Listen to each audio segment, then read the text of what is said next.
Morning, glory, America. Bonjour, hi, Canada. It's Hugh Hewitt. It was the best of times. It was the worst of times this weekend to be a Cleveland fan. On Saturday night, the Cleveland Guardians win a breathtaking come-from-behind win over the Yankees at Progressive Field to win the third game and the second that the Tribe has picked up. The Guardians has picked up, interchangeable, though, for a few years, and to take a 2-1 lead over the dreaded Yankees. But the Yankees beat them last night in Cleveland, so Game 5 tonight, 7:07. I think I'll be in Denver by then. I am off most of this week with guest hosts coming in. You can hear my voice. My voice is shot. First, I yelled at the Browns, "Run Nick Chubb." So I did, like 30 times. Run Nick Chubb at the television when they were losing to the Patriots again. They're not a very good team. Watson arriving isn't going to change that. They need a new defensive coordinator, or Joe Woods has to completely change his defense. It's that, and they're just terrible. They can't stop anyone. And it doesn't matter who they got in, and Miles looked pretty good yesterday, but I digress. The Guardians last night, look, Cal Quantrill has not lost in Progressive Field all year, and he did last night because Garrett Cole was better. But tonight, Savali versus, I don't know who the Yankee up throwing. I'll be in Denver at 7:07. Let me give you the rundown from the weekend. I have to begin with the headline that I saw in the Wall Street Journal last night as I'm doing show prep. I watched the Guardians-Yankees game, clipping away. Wall Street Journal headline, high inflation darkens global economic outlook. Rising borrowing costs and constrained energy supplies heighten chances for recession next year. Look, we're in a recession right now. When economists look back, they're going to look at the first quarter of GDP negative growth was the second quarter in the United States, third quarter negative GDP growth, fourth quarter negative GDP growth. And just because we have an artificially low labor force participation, they're not calling it yet. Look, I'm calling it, you're feeling it. The journal continues, policymakers around the world see rising risks that the global economic slowdown could turn into a steeper slump due to strong inflation, high energy costs, and a climbing interest rate level. Another bad U.S. inflation report last week, likely to keep the Fed Reserve lifting interest rates at a rapid clip. That could spur the U.S. dollar higher, further elevating the cost of imports, debt service for many countries. Key energy producers are crimping supply, feeding price pressures and slowing economic activity, particularly in Europe. New data from China showed consumer spending falling sharply there. They're in a real chaotic situation. GL will come to in just a second. But it's a rough way. It's going to be rough until we get a Republican Congress installed in January. But you got to get out there and close the gap. 30 days left in the election, actually less than 30 days left in the election, more like 27 days left in the election. So get out there and do some work. Liz Truss is in trouble. The new Prime Minister of Great Britain blew her first budget, then did a U-turn, then did a U-turn. Now she's got establishment types around her, and the backbench boards people are not happy. The Sunak people are not happy. Not sure that she can hang on. We'll find out today. The Washington Post, President Xi presents China as a new choice for humanity as he readies for next term. Autocrats always believe their own press clippings, don't they? Xi says they're going to be self-reliant. They're going to have state-led initiatives. Taiwan is going to be reunified. They celebrated the reunification of Hong Kong with China at the big party Congress this weekend, meaning that they've suppressed everyone and arrested everyone that they needed to do so. It's a nightmare in China, and the threat to Taiwan is real, and he put it out there, and I hope they've got a plan at the White House, because I would not be at all surprised if it happens before the election. If he makes a lurch at Taiwan as soon as he's got his third term sealed up. Iran is going to send missiles and drones to Russia for the Ukraine war, which is another great reason that Joe Biden should have been negotiating for 2.5 years through the Russians with Iran. Are they really oblivious? Two people are coming to rob your house and you're negotiating with them over the sale of one of their cars. It makes no sense at all, but that's what we're doing. Carrie Lake's campaign for Arizona, which is winning and running away with it. I mean, she is running away with it. Katie Hobbs is just a disastrous candidate. The worst candidate in the United States this year is Carrie Hobbs, among the categories of those who have not had disabling strokes like John Fetterman. John Fetterman's wife came out this weekend, made some comments widely interpreted. Don't worry, I'll be your senator. Well, nobody wants her. She's as crazy as John Fetterman when it comes to politics, maybe more so. Those two are quite the pair, and Pennsylvania is going to elect Dr. Oz. New York Times. Democrats spent $2 trillion to save the economy. They don't want to talk about it. That's the headline. Democrats spent $2 trillion to save the economy. They don't want to talk about it. You tell me what that means. Two men opened fire on Russian soldiers at a training camp in Belgorod region on Saturday. That's inside the Russian territory, killing 11, wounding 15. A terrorist attack, obviously in reprisal for the war. It's not the Ukrainians, it's the Russians. A housing crisis has more politicians saying yes to big real estate. That's because there are 70,000 people living on the streets of Los Angeles County and City. And obviously, government, which got billions of dollars, doesn't know what to do with them, doesn't know how to take care of them, doesn't know anything about homelessness. And so they're going to turn to the private sector. Finally. As White House presses for booster shots, Americans are slow to get them. That's not true. Fetching Mrs. Hewitt and I, being 66, got ours immediately as soon as we were eligible. It's 4 months after your last booster. But you know what? If you're a young, healthy person, you don't need it. So the White House and the CDC, with their broken credibility, no one's going to listen to you. People know what to do. It would be best for all if you just shut up. It really would. The Wall Street Journal suggests that the protest movement sweeping Tehran has now engulfed Irvin Prison, one of the most repressive and repulsive places on the planet. There is a deadly fire there with inmates battling with prison guards. And the unrest continues. There was a massacre 2 Friday nights ago in a town in eastern Tehran where between 66 and 100 people were shot and murdered from the rooftops as Tehran turns the Basiji loose to wreak havoc and terrorgraph on everyone. Finally, from the Times of Israel, another week has gone by in the seemingly endless campaign. They're running another campaign in Israel. It's the 4th in 5 years or the 5th in 6. I don't know. It has been a week with lots of breathtakingly reported news, but with many of the country celebrating Sukkot and many people abroad, it is doubtful if anything has happened to impact the overall picture in the run-up to November 1. The Netanyahu-led coalition hovers between 59 and 61 seats. They need 61 seats to take over the government and rule for 5 years. They'd prefer 62 or 63. It will be they will run and they will have a result in Israel before we have a result in our midterm because they vote on the first day in November, I believe, maybe the second day in November. We vote on November 8th, but our polls over the weekend, Grassley ahead in Iowa. That's like saying it's going to rain today somewhere in the United States. There wasn't really any real news. The Trafalgar Group came out with a generic ballot poll that showed Republicans up 5 points, which will mean a crushing disaster. The most important thing, and we'll look for some clips, Herschel Walker crushed Raphael Warnock on Friday night. He crushed him. The old game of setting expectations low, well, you know, he's a pastor, he can talk, I'm just Herschel Walker. He just crushed him. And when Raphael Warnock was asked, should President Biden run in 2024, he wouldn't even say Biden's name. He's trying to get so far away from Biden. I'm telling you, pollsters have got this completely wrong. From north to south and east to west, it's not a close race. It's a red wave. It's a red wave that's building in Georgia. It's a red wave that's building in Wisconsin. It's going to elect J.D. Vance and Dr. Oz in Ohio and Pennsylvania, respectively. It is going to elect Adam Laxalt and Blake Masters in Nevada and Arizona, respectively. It's going to elect Joe O'Dea in Colorado. Going to elect Tiffany Smiley when Mike Pompeo was out campaigning for Tiffany Smiley this week.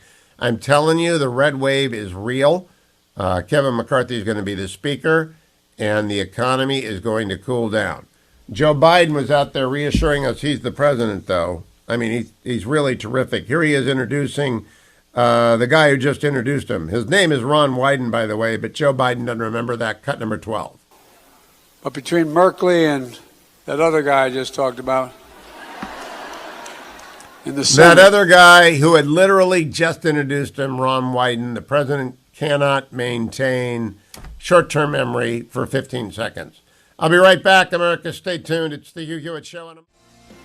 Morning glory, America. Bonjour, hi. Candidate Hugh on the day before I leave on the battleground tour. I'm headed off to Denver. I'll be in Pittsburgh and Columbus and Cleveland over the next few days doing events with my colleagues on the Salem Radio Network and local candidates.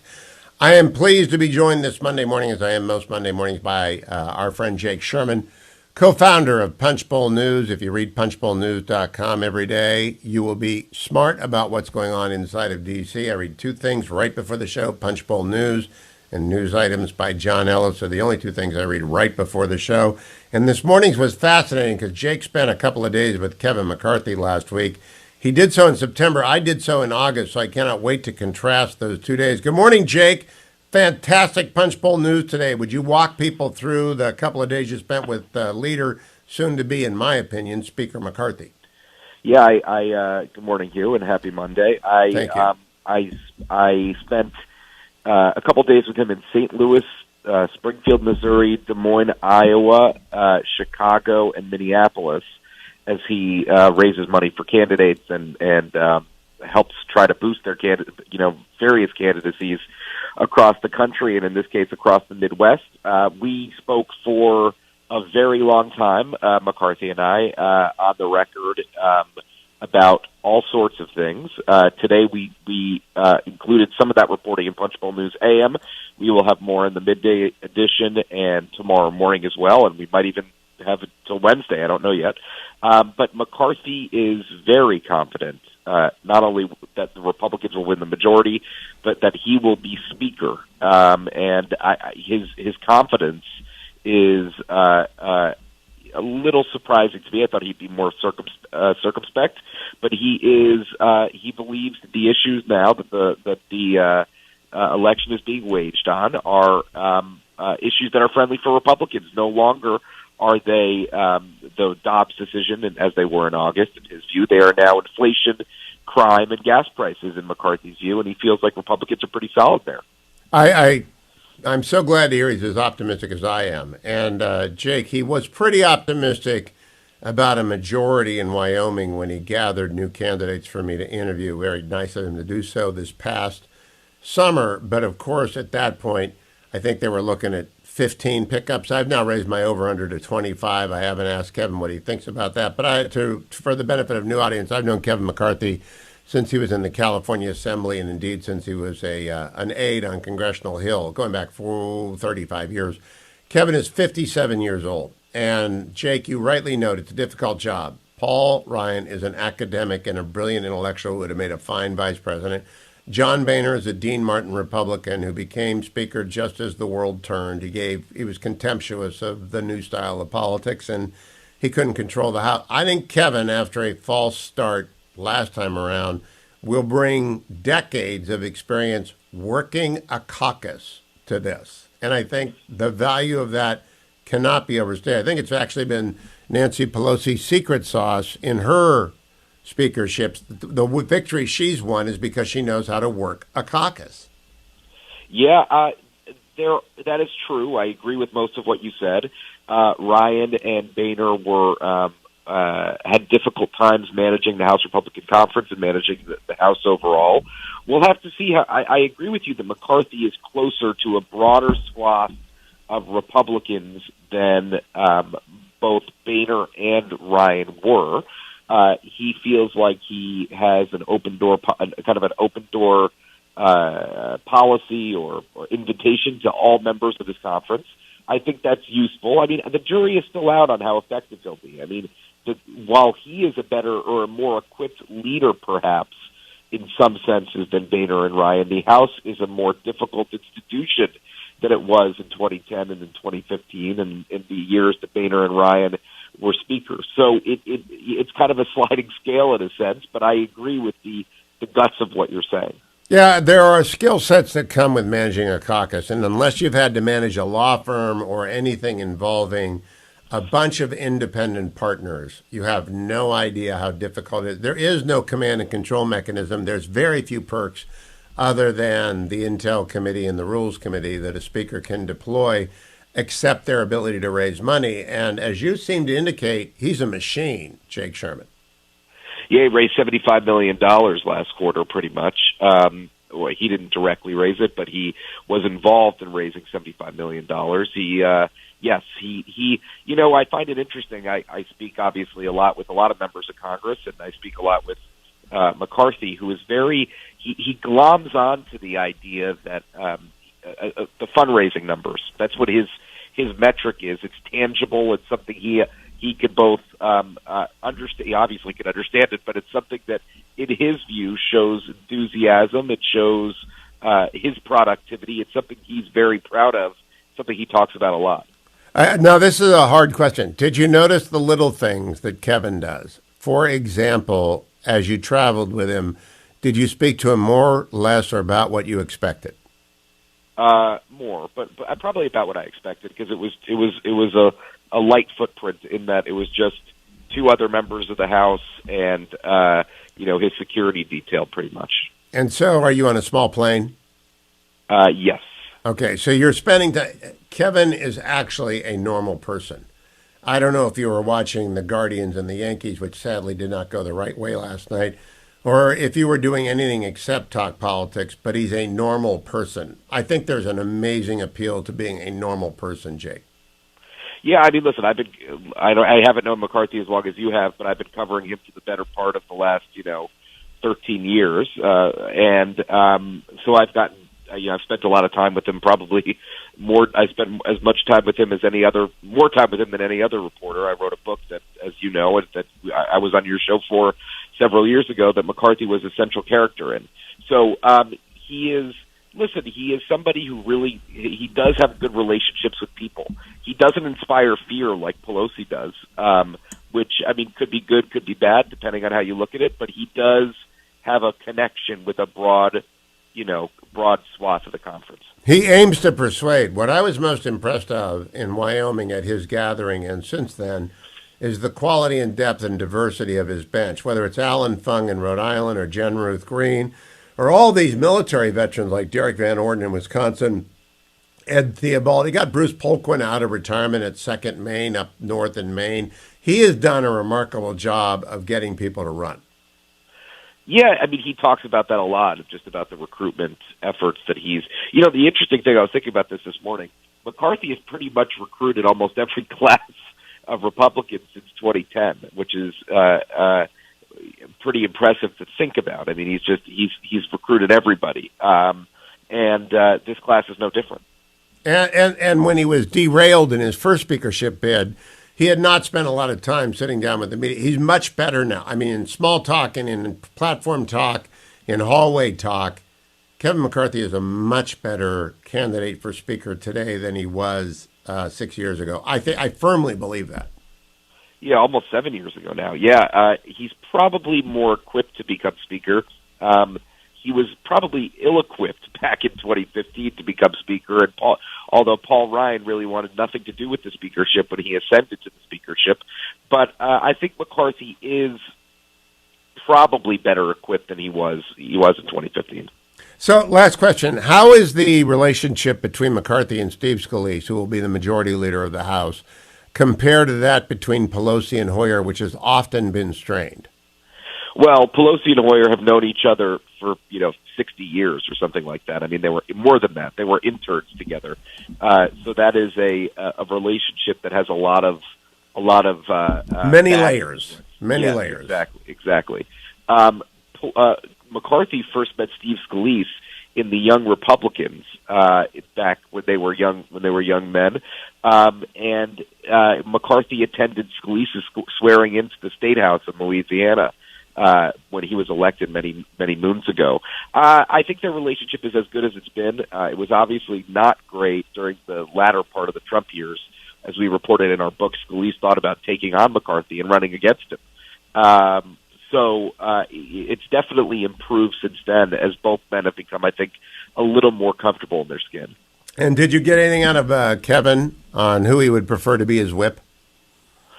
He is not engaging on that topic. I have a sense of who I think he'd like to be whip, but he says he wants that fight to be fought out on its own. I know he's leaving it to the membership. I think he wants Jim Banks too, but I don't know. If you think that, but I think he wants Jim Banks. I think Banks and Emmer are the front runners.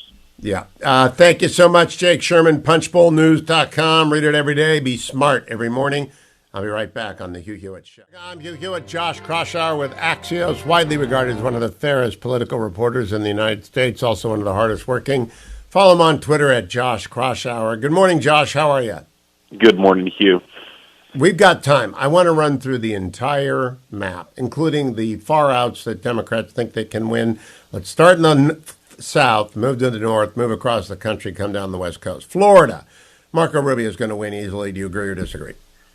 Yeah, I mean, look, Valdemians, the Democrat, is a good candidate, raised a lot of money, but this is not the year for a Democrat to do well in Florida. If you're a Republican running in a state that Trump carried in 2020, the political wind is at your back. It would take something pretty remarkable for you to lose that opportunity.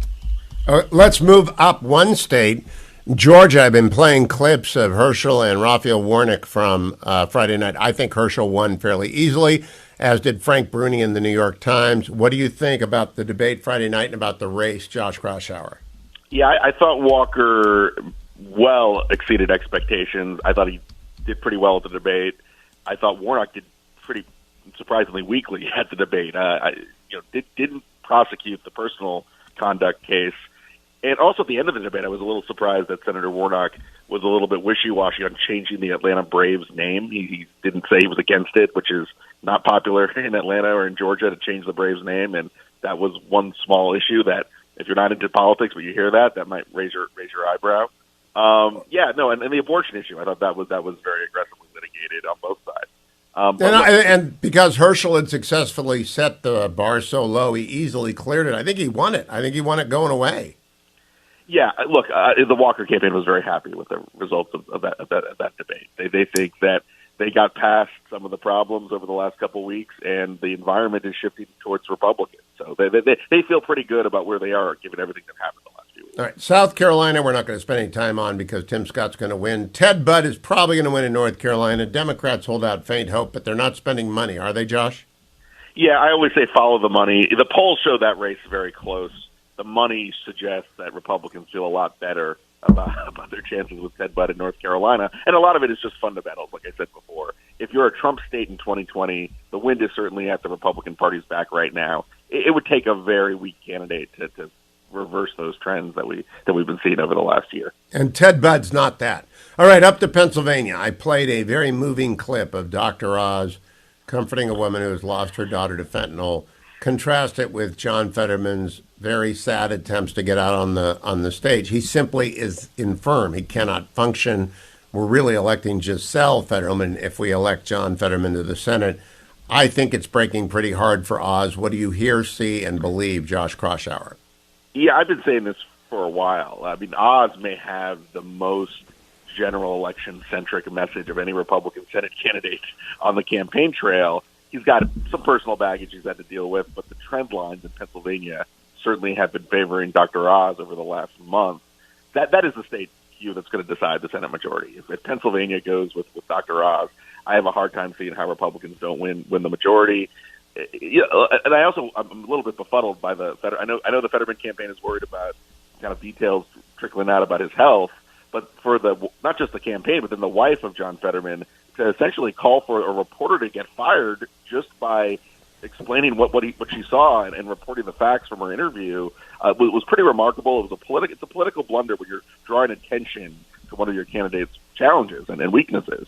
And I'm not exactly sure what the Fetterman campaign has been doing these last couple of weeks. They're certainly nervous about how the public is perceiving of their candidate's health. Turning against legacy media by a Democrat is never a good look. It suggests there's a lot of panic about internal polling, which is always better than external polling, which actually doesn't know what it's doing. Skipping over to Ohio, JD's going to win. Tim Ryan's a friend of mine. If Tim Ryan was running in Pennsylvania or Wisconsin this term, he might have a shot. He probably would be ahead of Ron Johnson, but he's not. He's going to lose to JD because he's in Ohio, which is a deep red state. Yeah, I think Vance is one of the weaker Republican candidates, and Ryan is one of the stronger Democratic candidates, but it's an 8+ 8 Trump state. And again, the people are really worried about the state of the economy, worried about their finances. It's hard to see how any Democrat can overcome that fundamental advantage that they have in the state of Ohio. And Ron Johnson has done the Ron Johnson thing in Wisconsin, which is campaign with his hair on fire, and he's ahead of Mandela Barnes, who's a radical as much as Fetterman is. Well, look, I mean, the issue of crime, we didn't talk about crime is a big issue in Pennsylvania. Most of the ads you see on the air are dealing with Fetterman's positions on criminal justice reform, even more so in Wisconsin. I mean, Mandela Barnes has made so many comments, reflective of the defund the police movement, and it's been all over the airwaves in Wisconsin, and his numbers have gone down accordingly. Now, Democrats are on the defensive in Georgia. I haven't mentioned New Hampshire. I don't think Bolduc can win. Am I wrong? Well, look, Senator Hassan was very lucky in terms of the draw she got. If it was Chris Sununu, if it was Chuck Morse, the other Republican running, you would see New Hampshire as a toss-up, if not favoring Republicans. It's looking like Senator Hassan has the advantage right now. That said, if we're looking at a big wave, there always are surprises if a wave emerges in the final few weeks, and I would not count out New Hampshire. Republicans are still spending a lot of money in New Hampshire. I wouldn't. Most people are not old enough to remember 1980, and I saw John Culver go down in Iowa, and I knew then, oh my gosh, this is a tidal wave. If Bolduc beats Hassan early on Tuesday night, the 8th, we know it's a giant red wave. Yeah, and again, bad candidates get swept through in really big waves, and that is what New Hampshire would be if Bolduc wins. I'm heading today to Colorado. I hope I'll be on stage with Joe O'Dea tomorrow night. I think Colorado is shaping up to be a barn burner to the end. Joe O'Dea is a fabulous candidate, Josh, a fabulous candidate. What do you think? Yeah, this is the sleeper race of the cycle. And O'Dea is looking at the national numbers. There was a new New York Times Siena poll showing Republicans with a 4-point lead on the generic ballot, Biden's job approval in the 30s. The vibe shift is moving towards the Republicans. I reported today that Democrats are worried about blue districts and blue states like Oregon and New York, it's governor's race there, and a lot of states where Republicans haven't been competitive in a long time. If we see that wave emerge, Joe O'Dea is going to be running probably a pretty close race against Senator Bennett.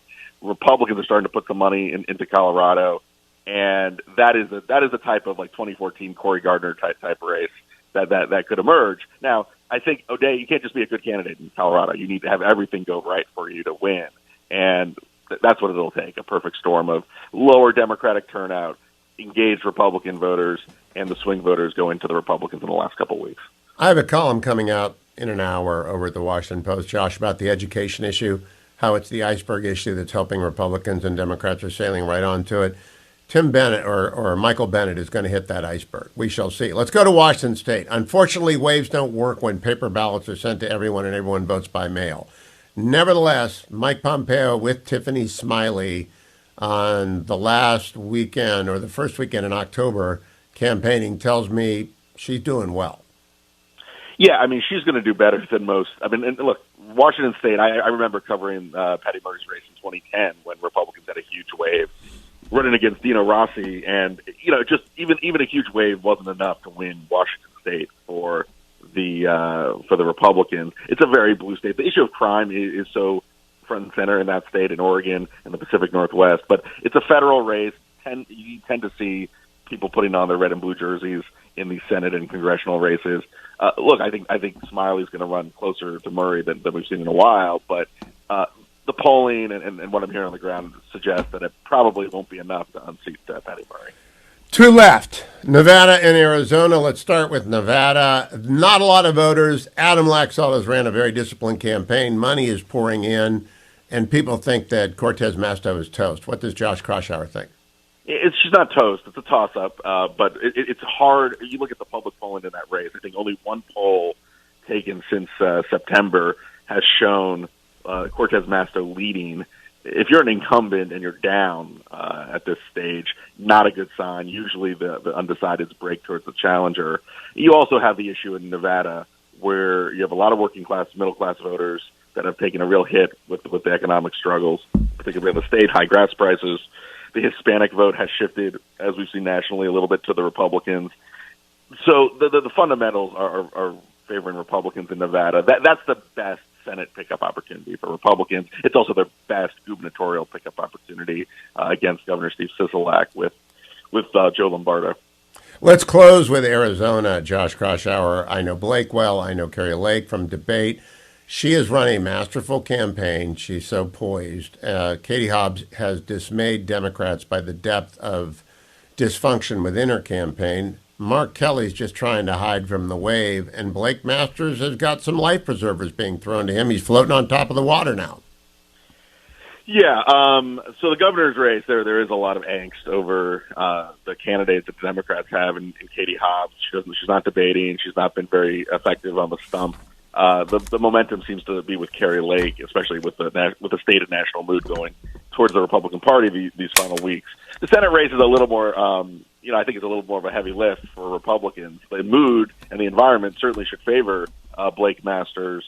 But his personal image, if you look at all the polls, internal and public alike, he's got an image problem, and people just don't like him. So that is going to be the question in Arizona. Is the mood is there a wave? Is the mood going to bring Republicans across the finish line, or do people make individual judgments about the candidates? I thought it was we reported at Axios that there was some discussion that Mitch McConnell's super PAC they pulled $9 million out of Arizona. They're not able to win it. And there were some discussions between McConnell and Thiel about bringing money back into Arizona. And it turns out that the McConnell super PAC is not going to be investing additional money in Arizona. So that is a worrisome problem for Masters. He needs the money. He's getting outspent on the airwaves. But what is a great problem to have if you're a Republican is having a Soros prosecutor running in Maricopa County against the incumbent Rachel Mitchell, who joins me after the break. Rachel Mitchell is a hard-nosed prosecutor.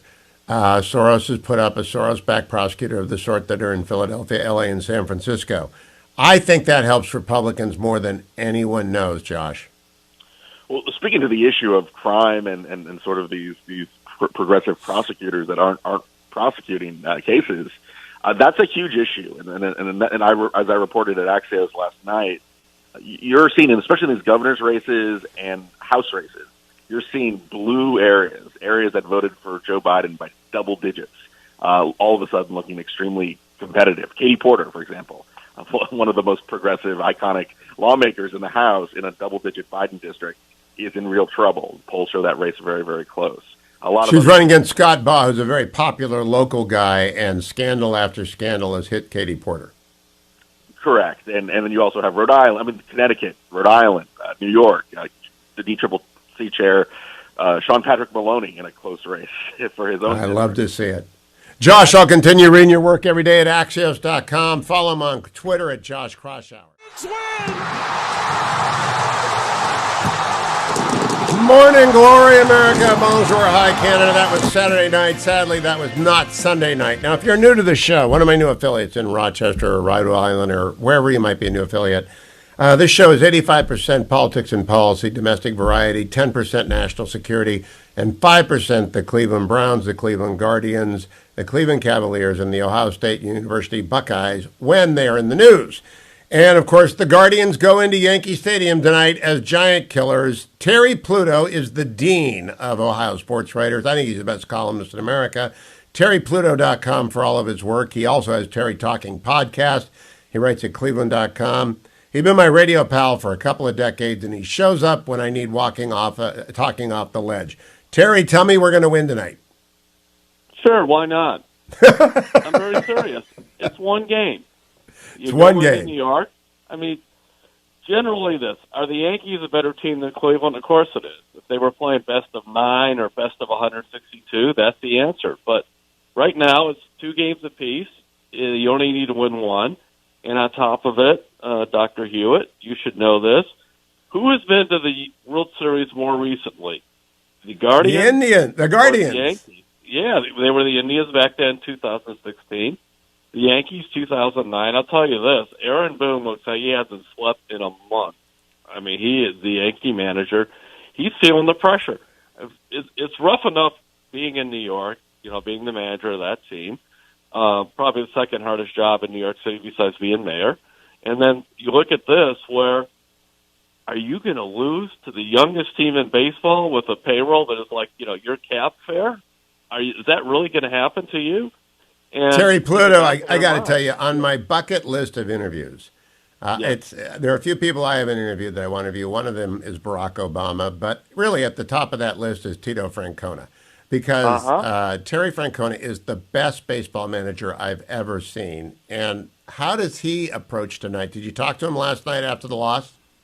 Well, he said in the interview room, what he said was, if you'd have told me in March that in the middle of October we'd be going to New York for Game 5 of the Division Series with a chance to win and go to the next round, I'd have walked like from Arizona to New York. He's such a good interview.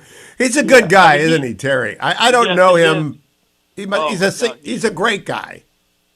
There's nothing phony about him. He comes across that way. And, of course, on a very serious level, this man has had, extreme health problems over the years he's battled through. And I think that gives him a real vulnerability to people. He also knows how to grab the moment and, keep the pressure off his guys. And I'm telling you, look, nothing this season has made sense if you're a hardcore baseball, guy with your analytics and everything else, how Cleveland has gotten this far. But sometimes there's a team that just keeps going. And, Francona keeps telling his guys, or he calls them his kids, which they are. Think about this, Hugh. They are younger than the average Class AAA minor league team. That's amazing. His big line with this, keep playing, and they got one more game. Keep playing.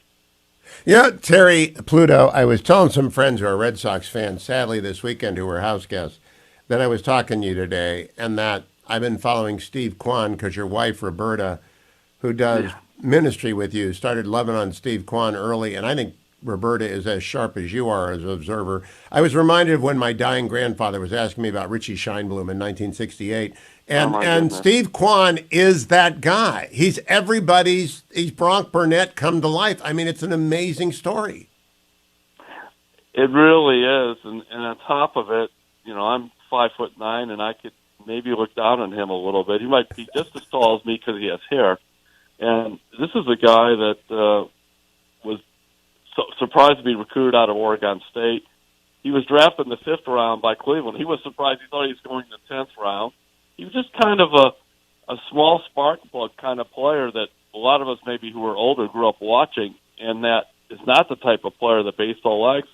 Turns around, he's hit close to 300. He's become an excellent left fielder, big fan favorite. Fans love it when a small guy is good because they feel he looks like a normal person.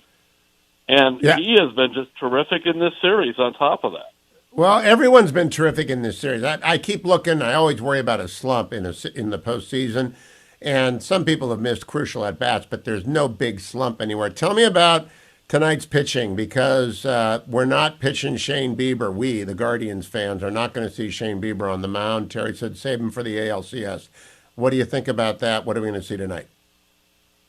The pitcher is Aaron Savali, who's been very up and down. He's had a lot of injuries. He's pitched well in the last month of the season. But keep in mind, Hugh, if he's not going well, Francona will go to the bullpen. He's got all his top relievers ready. And Cleveland's bullpen in the postseason has given us something like only 2 runs in 25 innings. It's been their secret weapon through all of this. So I think you'll see a lot of relievers. I think they'll keep it close. And then we'll see. We'll see which team handles the pressure.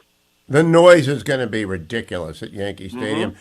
Terry, step back and tell people who may not be baseball fans why you have been so exuberant. Your columns have just been fun to read about the Guards all season long, because they've gone back to baseball that you mentioned. We're a little bit older. Everyone used to play baseball this way. It wasn't home run derby every night. You've just been excited from the beginning. It's like you say, we can never have enough cornerbacks. You can never have enough starters for the Cavs because they all get hurt. And you can never have enough running and hustling in baseball. Yes, so much of baseball has come down to 3 things: strikeouts, walks, and homers, and which creates actually a very dead game. Whereas these guys, many of us grew up where, you want to hit the ball. It sounds kind of elementary, but just make contact, see what happens, create action. And Cleveland has done that, and they are pretty athletic, so they're fast on the base pass. But on top of that, Hugh, when I've learned this, by the way, do you know my first assignment was Appomattox Courthouse? That was the No. first time. And for 1865, I covered that. Okay, I thought there was an Appomattox AAA club or something. No, that was it. Yeah, General Lee was very grumpy, but he dressed well. for the event. You and I have been doing our jobs for a long time, Terry Pluto. But the last thing, when you get an underdog story like they have been, I always say right for the moment. Just ride it because baseball or whatever sports it is, it's a wonderful diversion from, say, your politics or everyday life. And you get something nice and good, keep going. And that's what I've been doing all year. It is such a wonderful story. The youngest team in Major League Baseball is small payroll. By the way, have people let up on the Dolans? They've run a fine club for 20 years. They've been contenders. Yes, the Dolans are cheap. And this is a team that 9 times in the last 10 years has had a winning record, and this is their 6th trip to the playoffs. Basically, rather than any praise, I guess they've stopped criticizing. It's really funny. They say, well, they've got a great front office, a great manager, a great organization, but we don't like the owners. It's like, isn't that a big part of what you're supposed to be doing as an owner? Create those things? Yeah, Terry Pluto, for years we've heard that the job of the Tribe, now the Guardians, is to get us from the Cavaliers to the Browns. This year, the job of the Guardians has been to get us to the Cavaliers because we're all just horrified by the Browns. And they've done it. I'm grateful. They've done it. They've provided entertainment, good baseball. I mean, just great playoff baseball. Who you counting on tonight? Let's get it, Terry Pluto. Scribble in your notebook. That's what he calls it before the game. Who needs to come through tonight? Well, I would say they need those SpongeBob moments. SpongeBob, the cartoon character, is a favorite of this guy, rookie Oscar Gonzalez, who has had not 1, not 2, but 3 game-winning hits in the postseason. So whether it's him or Jose Ramirez or whatever, because, I mean, Hugh, this is SpongeBob versus Godzilla. When you really yes, it is. It's SpongeBob versus Godzilla tonight at Yankee Stadium. Terry Pluto, I'll be following your comments before and after. Thank you for joining me. Everything Terry has written, including incredible books and every column, including his faith columns, available at terrypluto.com.